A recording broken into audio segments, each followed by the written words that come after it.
اگر ہم ایک ایسی سچویشن سوچیں جہاں کسی شخص پر بہت بھاری قرض ہے، حالات بالکل خراب ہیں، کاروبار ڈوب چکا ہے، اور قانون اپنا راستہ بناتے ہوئے اس قرض کو وصول کرنے کے لیے بالکل حرکت میں آ جاتا ہے۔ ہاں، یہ ایک بہت ہی عام سا منظر ذہن میں آتا ہے ایسے حالات سن کر۔ بالکل، ایسے وقت میں عام طور پر ہمارے ذہن میں کیا تصویر بنتی ہے؟ یہی نا کہ قانون کے رکھوالے بڑی بڑی گاڑیوں میں آئیں گے، دروازے پٹائیں گے اور اس شخص کا سب کچھ، یعنی اس کی زمین، اس کا گھر، یہاں تک کہ اس کے کپڑے تک چھین لیں گے۔ صحیح کہہ رہی ہیں آپ۔ مطلب کیا وہ کسی بھی وقت کسی کے گھر میں زبردستی گھس سکتے ہیں؟ کیا زندگی کی ہر بنیادی سہولت اس سے چھین لی جائے گی صرف اس لیے تاکہ قرض دینے والے کا ایک ایک پیسہ وصول ہو سکے؟ عام طور پر جب ہم ایسی عدالتی کارروائی کا سوچتے ہیں نا، تو ہمیں واقعی ایک بہت ہی بے رحم، غیر جذباتی اور بالکل اندھے نظام کا خیال آتا ہے۔ ہاں، ایگزیکٹلی، ایک ایسی صورتحال جہاں یا تو آپ نے قرض ادا کیا یا پھر بس آپ کا سماجی وجود ہی مٹا دیا جائے گا۔ اور دیکھیں، یہ تصور اس لیے بھی اتنا پختہ ہے کیونکہ معاشی معاملات میں جو اسٹیٹ یعنی ریاست کا ڈنڈا ہوتا ہے وہ ہمیشہ سختی محسوس ہوتا ہے۔ ہم عام طور پہ یہی سوچتے ہیں کہ بھائی قانون تو اندھا ہوتا ہے، اور جب بات پیسے کی وصولی کی آتی ہے تو وہ انسانیت یا حالات کی بالکل پرواہ نہیں کرتا۔ صحیح بات ہے۔ ایک عام خیال یہی ہے کہ ایسی قانونی کارروائی کا واحد مقصد مقروض کو مکمل طور پر نچوڑ لینا ہوتا ہے تاکہ جو قرض خواہ ہے اس کی رقم واپس مل سکے، چاہے اس عمل میں اس مقروض کی زندگی تباہی کیوں نہ ہو جائے۔ لیکن اصل میں جب میں نے آج کے اس گہرے جائزے یعنی ہماری اس تحقیق کا سورس میٹیریل پڑھا، جو کہ ضابطہ دیوانی 1908 یعنی کوڈ آف سول پروسیجر 1908 کا حصہ ہے، تو میں سچ میں دنگ رہ گئی۔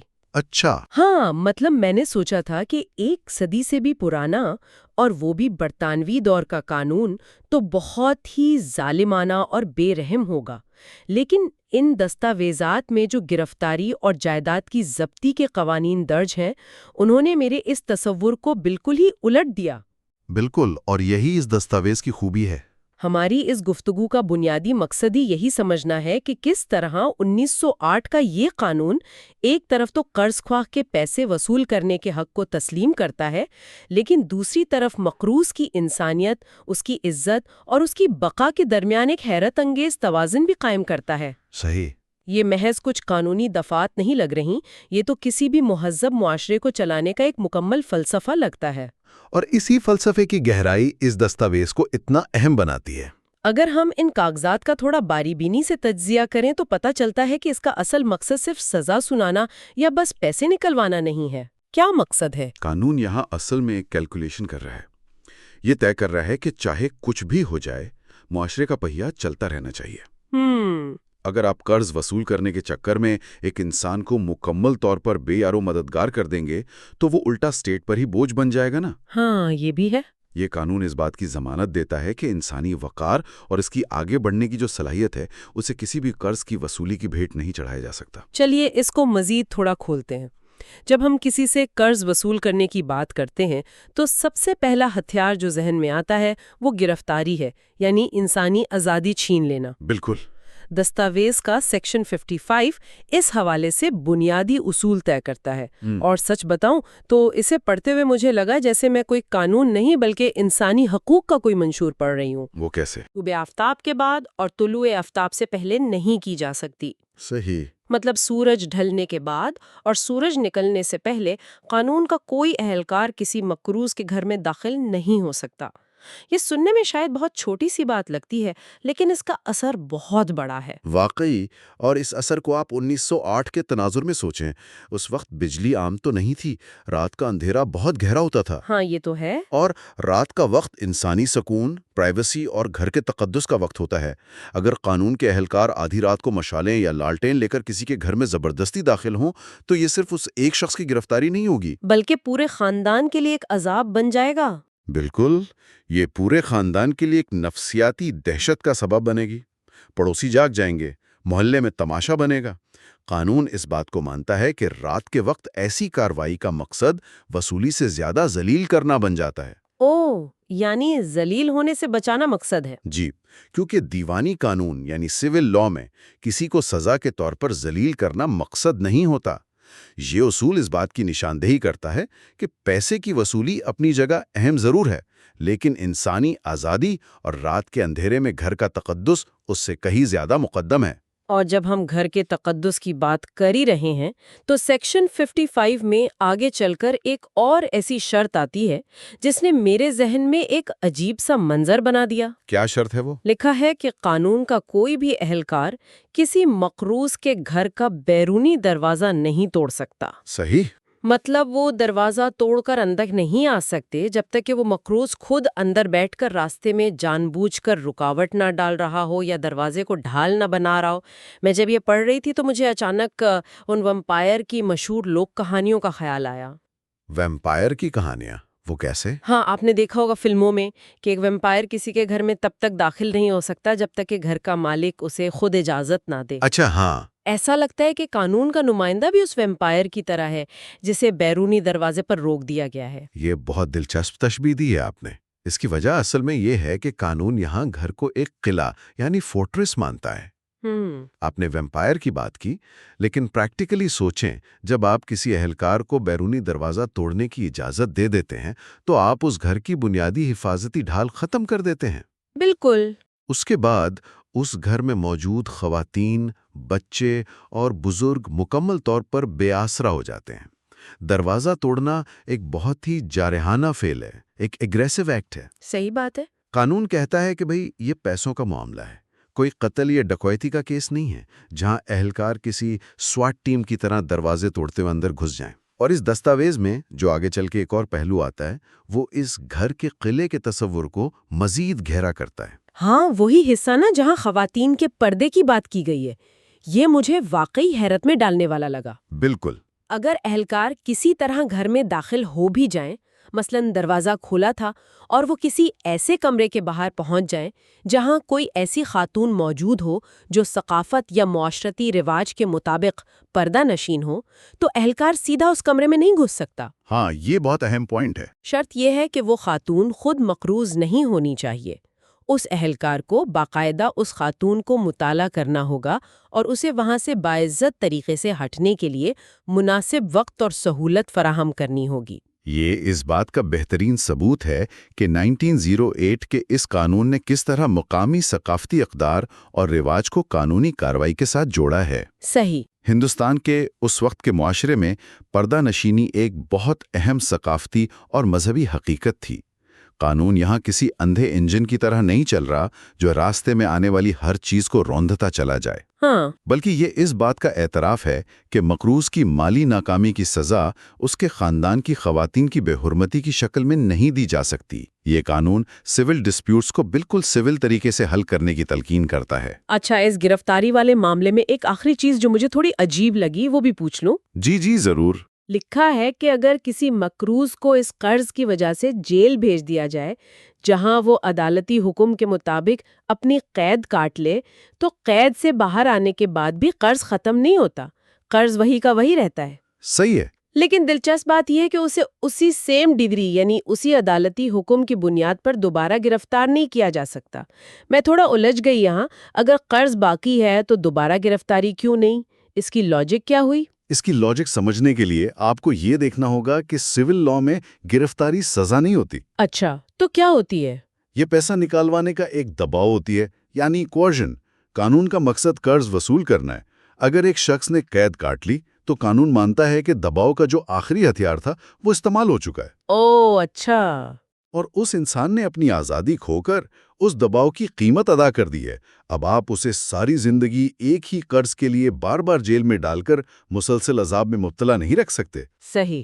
قرض کی وصولی کے دوسرے طریقے جیسے جائیداد کی ضبطی وغیرہ وہ اپنی جگہ موجود رہتے ہیں، لیکن انسانی جسم اور اس کی آزادی پر آپ مسلسل اور لامحدود حملہ نہیں کر سکتے۔ سمجھ گئی۔ اور سیکشن 58 یہ بھی واضح کرتا ہے کہ اگر وہ شخص جیل جانے سے پہلے یا اندر رہتے ہوئے مطلوبہ رقم ادا کر دیں یا قرض خواہ خود کورٹ سے کہے کہ بھئی ہمارا سمجھوتا ہو گیا ہے، تو اس کی قبل از وقت رہائی فوراً ہو جائے گی۔ ٹھیک ہے۔ اب گرفتاری کی ان باتوں میں ایک ایسی چیز پر میری نظر پڑی جس نے مجھے واقعی چونکا دیا تھا۔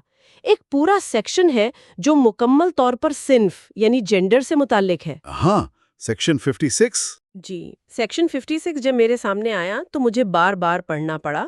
یہ واضح طور پر پابندی لگاتا ہے کہ عدالت محض پیسوں کی ادائیگی، جسے قانونی زبان میں ڈکری فار منی کہتے ہیں، اس کے سلسلے میں کسی بھی خاتون کو گرفتار یا قید کرنے کا حکم دے ہی نہیں سکتی۔ بالکل صحیح پڑھا ہے آپ نے۔ اب یہاں میں ایک سوال اٹھانا چاہوں گی۔ میرا پہلا خیال تو یہ تھا کہ کیا اس کا مطلب یہ ہے کہ عورتیں قانون سے مکمل طور پر بالاتر ہیں؟ نہیں نہیں، فرض کریں کوئی خاتون لاکھوں روپے کا فراڈ کر لے، کسی کی جھوٹی کمپنی بنا کر پیسہ مار لے اور قانون ہاتھ باندھ کر کھڑا رہے گا، یہ تو بہت عجیب بات ہے۔ آپ کا سوال بہت واجب ہے، لیکن یہاں ایک باریکی کو سمجھنا ضروری ہے۔ خواتین قانون سے بالاتر نہیں ہیں۔ ٹھیک۔ اگر کوئی خاتون فراڈ کرتی ہے، دھوکہ دہی کرتی ہے یا کسی قسم کی جرائم پیشہ سرگرمی میں ملوث ہوتی ہے تو وہ فوجداری قانون یعنی کرمنل لاء کے تحت آئے گی اور وہاں اس کی گرفتاری بالکل ہو سکتی ہے۔ اچھا، تو کرمنل کیسز میں گرفتاری ہو سکتی ہے؟ بالکل، لیکن سیکشن 56 صرف اور صرف ڈکری فار پیمنٹ آف منی کی بات کر رہا ہے، یعنی جہاں معاملہ خالصتاً ادھار لینے اور واپس نہ کر پانے کا ہو، جس میں کوئی فراڈ شامل نہ ہو۔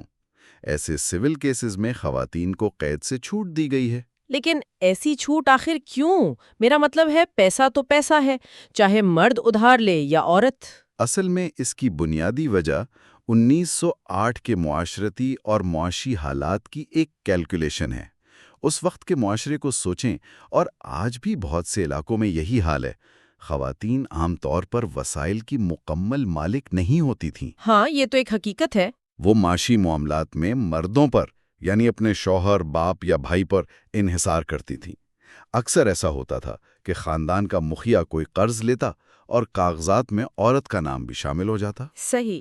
اب ایسے کمزور طبقے کو، جو شاید اپنے کسی مرد رشتہ دار کے معاشی معاملے میں پھنس گیا ہو، صرف پیسوں کی بنیاد پر جیل کی سختیوں میں ڈالنا انصاف کے تصور کے بالکل خلاف تھا۔ 1908 کے قید خانے بہت خوفناک جگہیں تھیں۔ واقعی۔ ایک معاشی بحران کی سزا کے طور پر عورتوں کو ایسی قید کی شکل میں بھیج دینا ان کی سماجی اور جسمانی دونوں حوالوں سے تباہی کا باعث بن سکتا تھا۔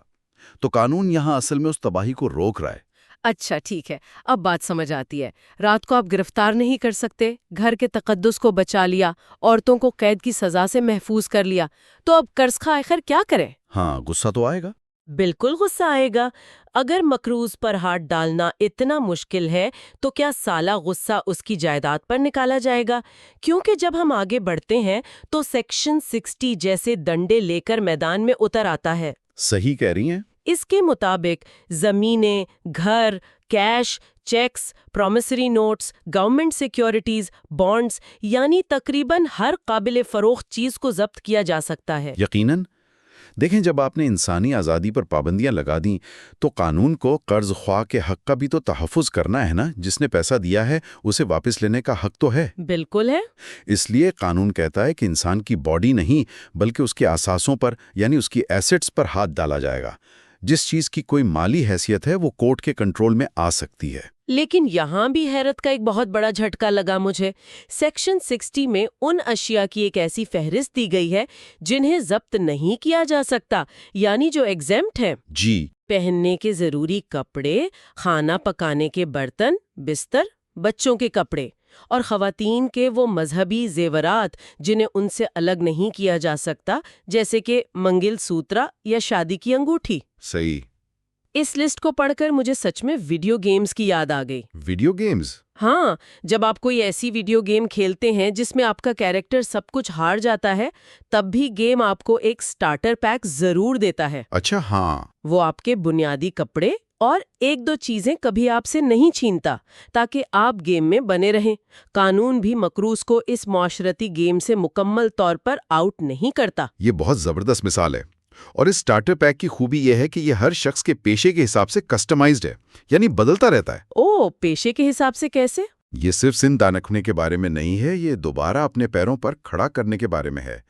اگر آپ آگے دیکھیں اس دستاویز میں تو لکھا ہے کہ کسی دستکار یعنی آرٹسن جو ہاتھ سے کام کرتا ہے، اس کے اوزار ضبط نہیں کیے جا سکتے۔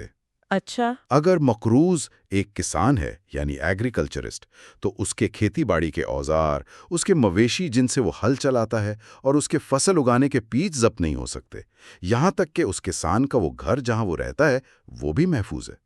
لیکن بیج اور بیل کیوں؟ میرا مطلب ہے ایک بیل کی تو کافی قیمت ہوتی ہے نا، اگر آپ اسے ایگزمپٹ کر دیں گے تو وصولی کیسے ہوگی؟ زمین اور گھر بیچ کر قرض خواہ کو کافی پیسہ مل سکتا ہے۔ ان چیزوں کو ایگزمپٹ کرنے کا آخر کیا مقصد ہے؟ دیکھیں، اس کو ہم ہمدردی کی نظر سے نہ دیکھیں، اسے ایک کولڈ کیلکولیٹو معاشی حکمت عملی کے طور پر سمجھیں۔ ایک زرعی اکانومی میں اگر آپ کسی کسان کے بیج، ہل اور ہل چلانے والے بیل ضبط کر لیں گے تو کیا ہوگا؟ فصل نہیں اگے گی۔ ایگزیکٹلی، اگلی فصل نہیں اگے گی، زمین بنجر پڑی رہے گی۔ جب فصل نہیں اگے گی تو وہ کسان کبھی بھی دوبارہ اس قابل نہیں ہوگا کہ تھوڑا تھوڑا کر کے بچا ہوا قرض ادا کر سکے۔ ہاں، یہ بات تو ہے۔ اوپر سے اس کا خاندان بھوک سے مرے گا اور ریاست کو ان کی کفالت کرنی پڑے گی، وہ الگ۔ قانون کی نظر میں ایک ایسا مقروض جس سے اس کا روزگار چھین لیا گیا ہو کسی کام کا نہیں رہتا۔ اس لیے اوزار اور بیج پر یہ چھوٹ اس لیے ہے تاکہ انجن چلتا رہے۔ اس قانون میں بدلے کا جذبہ نہیں ہے بلکہ بحالی کا جذبہ ہے۔ واقعی، مطلب آپ اس گولڈن ایگ دینے والی مرغی کو ذبح نہیں کر سکتے، اس کو زندہ رکھنا دونوں کے مفاد میں ہے۔ اور یہی پالیسی مجھے اجرت یعنی تنخواہ کے حوالے سے بھی نظر آئی۔ جی، جیسے مزدوروں اور گھریلو ملازمین کی اجرت کو ضابطی سے مکمل تحفظ حاصل ہے، اور اگر کوئی تنخواہ دار طبقے سے تعلق رکھتا ہے تو اس کی تنخواہ میں سے شروع کے 100 روپے، جو 1908 کے حساب سے کافی بڑی رقم تھی، اور اس کے بعد باقی تنخواہ کا آدھا حصہ محفوظ ہوتا ہے۔ صحیح۔ اس کے علاوہ گورنمنٹ پینشنرز کی پینشن اور آرمی یا نیوی کے اہلکاروں کی تنخواہ پر بھی چھوٹ ہے۔ یہ بہت اسپیسیفک ڈیٹیلز ہیں۔ ان اسپیسیفک ڈیٹیلز کے پیچھے وہی سائیکالوجی کام کر رہی ہے۔ اگر آپ کسی شخص کی 100% تنخواہ عدالتی حکم کے ذریعے کاٹ لیں گے تو وہ صبح اٹھ کر کام پر کیوں جائے گا؟ وہ تو بھاگ جائے گا۔ بالکل، وہ تو غائب ہو جائے گا۔ اسے کام پر بھیجنے کے لیے ضروری ہے کہ اس کی تنخواہ کا ایک حصہ اسے دیا جائے تاکہ اس کے بچے بھوکے نہ مریں اور اس کی لگن برقرار رہے۔ اور سیکشن 61 اور 62 اسی بات کو مزید پختہ کرتے ہیں۔ سیکشن 61 صوبائی حکومت کو اختیار دیتا ہے کہ وہ کسان کو اگلی فصل آنے تک اپنی کفالت کے لیے پیداوار کا ایک مخصوص حصہ رکھنے کی اجازت دے۔ صحیح۔ اور سیکشن 62 وہی پرانی بات دہراتا ہے کہ اگر جائیداد ضبط کرنے کے لیے گھر میں گھسنا پڑے تو وہی سورج ڈھلنے اور پردے والی خواتین کے اصول لاگو ہوں گے۔ گھر کا تقدس سامان اٹھاتے وقت بھی پامال نہیں کیا جا سکتا۔ یہ سچ میں ذہن کو کھول دینے والی معلومات ہے۔ چلیں، جو بچانا تھا وہ تو بچ گیا، جو ضبط ہونا تھا وہ کورٹ نے فریز کر دیا، لیکن انسان کی فطرت ہے چالاکی کرنا۔ ہاں، وہ تو ہے۔ یہاں قانون ان چالاکیوں سے کیسے نپٹتا ہے؟ میں نے دیکھا سیکشن 64 کہتا ہے کہ جب ایک دفعہ عدالت جائیداد ضبط کر لے تو اس کے بعد اس کی کوئی بھی نجی منتقلی، یعنی کوئی اسے آگے کسی کو بیچ دے یا اپنے بیٹے کو تحفے میں دے دے، تو ایسی ہر ٹرانزیکشن قانون کی نظر میں مکمل طور پر کالعدم یعنی وائڈ سمجھی جائے گی۔ بالکل۔ میں اسے ایک فریزنگ سپیل مانتی ہوں، جیسے کسی جادو سے سب کچھ جم گیا ہو۔ لیکن میرا یہاں ایک بہت سیریس سوال ہے۔ فرض کریں مقروض بہت چالاک ہے، پراپرٹی فریز ہوئی اور اس نے فوراً جا کر چپکے سے کسی بہت ہی معصوم اور بے خبر شخص کو وہ بیچ دی۔ اچھا۔ اس معصوم خریدار کو پتہ ہی نہیں کہ کورٹ نے اسے اٹیچ کیا ہوا ہے، اس نے تو اپنی زندگی کی جمع پونجی لگا دی اس گھر میں، تو پھر اس بیچارے خریدار کا کیا ہوگا؟ اس معصوم خریدار کا نقصان ہوگا اور پراپرٹی کورٹ کی ہی رہے گی۔ لیکن یار، اس خریدار کا کیا قصور؟ یہ تو بہت بڑی ناانصافی ہے نا، کہ ایک شخص اپنی محنت سے گھر خریدے، رنگ روغن کروائے اور کورٹ آ کے کہے کہ بھائی یہ تو قانون کی نظر میں تمہارا ہے ہی نہیں۔ دیکھیں، قصور شاید اس خریدار کا نہ ہو، لیکن قانون یہاں ایک مختلف پیمانے پر سوچ رہا ہے۔ اگر قانون اس بات کو ماننے لگ جائے کہ خریدار معصوم تھا اور اس لیے سودا برقرار رکھا جائے تو سسٹم پورا کولیپس کر جائے گا۔ وہ کیسے؟ کیونکہ کل سے ہر مقروض اپنے ہی کسی چچا زاد بھائی یا دوست کو معصوم خریدار بنا کر پیش کر دے گا، اور عدالت کے پاس یہ ثابت کرنے کا کوئی آسان طریقہ نہیں ہوگا کہ یہ سودا اصلی ہے یا جھوٹا۔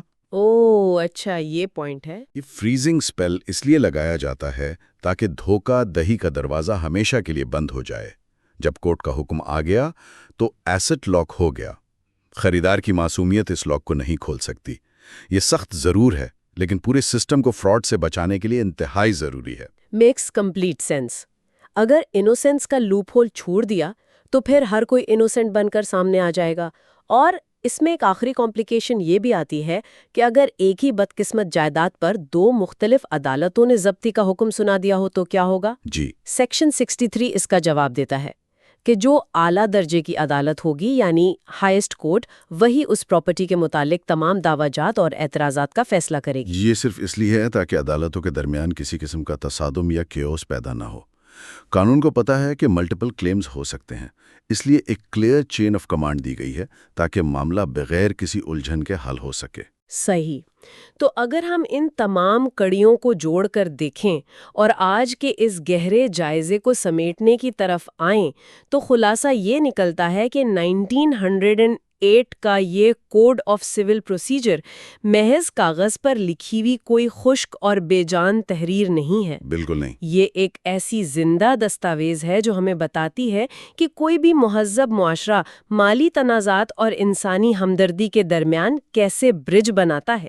یہ قانون اس بات کی دلیل ہے کہ انصاف کا مقصد صرف غصے میں آ کر تباہ کرنا نہیں بلکہ حقدار کو اس کا حق دلانا اور مقروض کو زندہ رہنے اور دوبارہ کوشش کرنے کا موقع دینا ہے. اصل مدعا یہاں یہ ہے کہ اسٹیٹ کا طاقتور ہاتھ جب کسی فرد کی زندگی میں داخل ہوتا ہے تو اسے اپنی حدود کا پتہ ہونا چاہیے.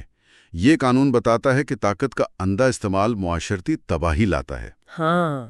اور ایک صحت مند اکانومی اور سوسائٹی اس بات پر نربھر کرتی ہے کہ گرتی ہوئی دیوار کو سہارا دیا جائے، نہ کہ اسے مکمل گرا دیا جائے. بہت خوب کہا آپ نے. اور اسی صورتحال کو دیکھتے ہوئے گفتگو کے آخر میں ایک بہت ہی گہرا اور فکر انگیز سوال ابھرتا ہے. کیا سوال ہے وہ؟